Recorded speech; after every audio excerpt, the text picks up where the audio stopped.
तो उस नाम का संस्करण करने लगे कि दिन पर दिन मान बढ़ाने को जब दिन कर का विस्तार हुआ, तब वशिष्ठ द्वारा एक दिवस यूं नामकरण संस्कार हुआ।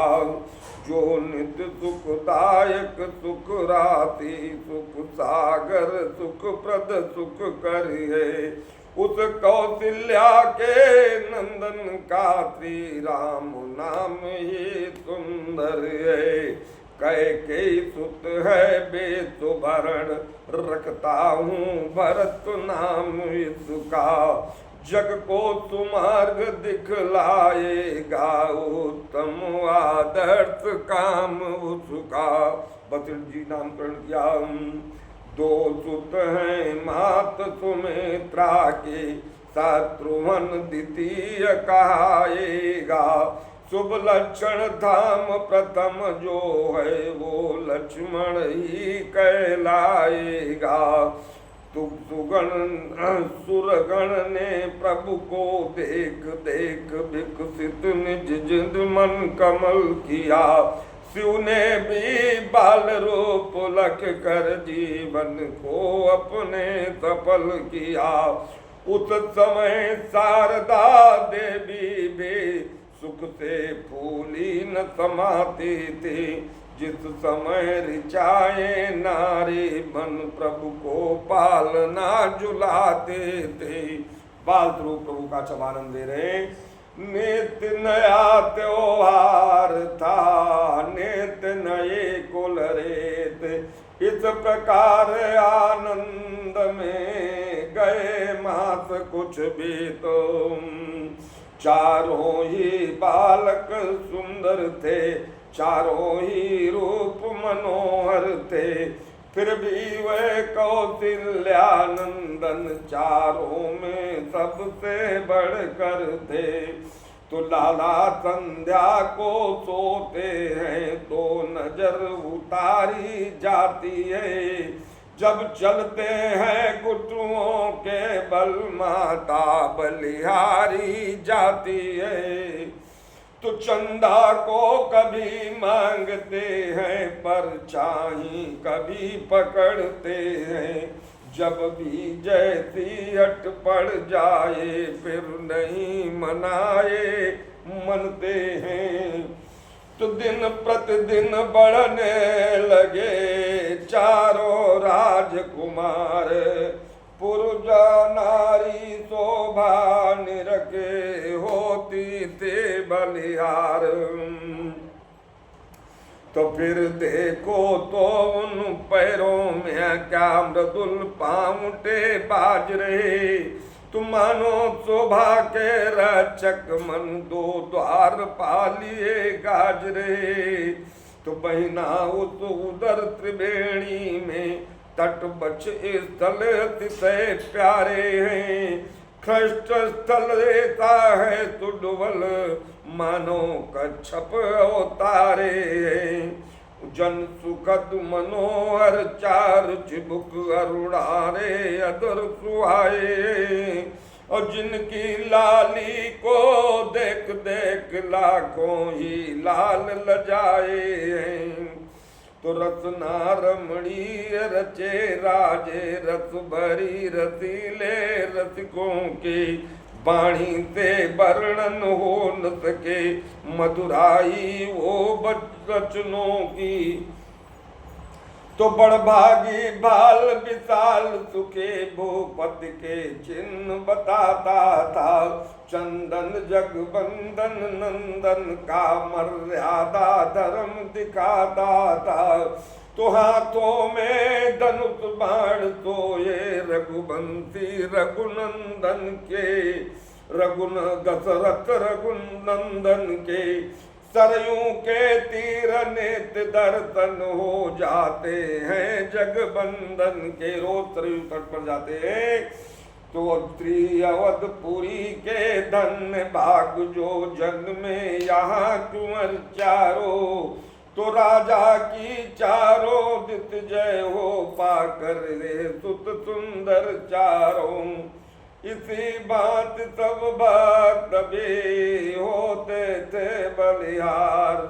मानो रंगों के लिए मिला रत्न भंडार। अब नियम पूर्वक अग्निहोत्र फिर संध्योपासन होता था। विद्यालय घर वशिष्ठ का था जिसमें विद्यार्जन होता था। तब लगे सिखाने गुरु ने विज्ञान विवेक योगियों का। उस ऊंचे पद पर पहुंचाया जो पद था तत्वदर्शियों का। तो पांच तत्व दस इंद्रिया है सर्वत्र समान। देह सदा ज्ञान है देहि जिसमें ज्ञान। उस प्रकाश द्वारा ही शरीर चैतन्य दिखाई देता है। वो व्यापक वो चैतन्य तत्व संपूर्ण सृष्टि का नेता है। वो ही सच्चिदानंद तुम हो, वो ही निज देश तुम्हारा है। जो तीन गुणों से ऊपर है, जो पंच कोश से न्यारा है।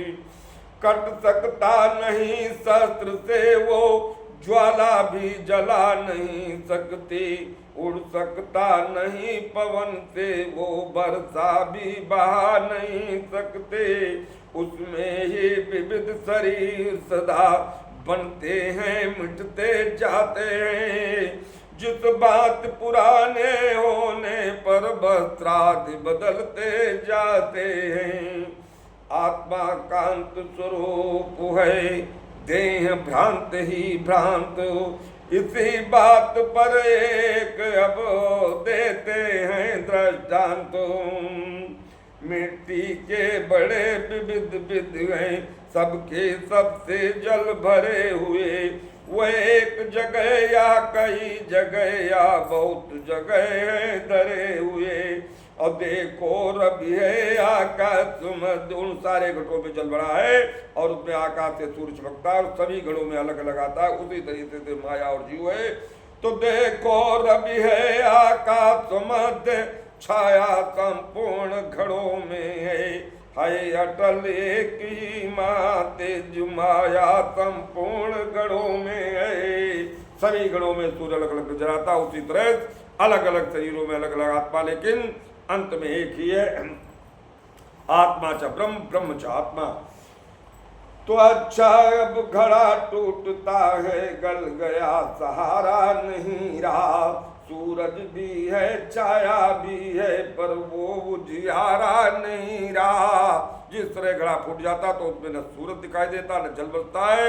उसी तरह शरीर होने पर सूर्य वहीं का वहीं है लेकिन तुम्हारे घट में नहीं।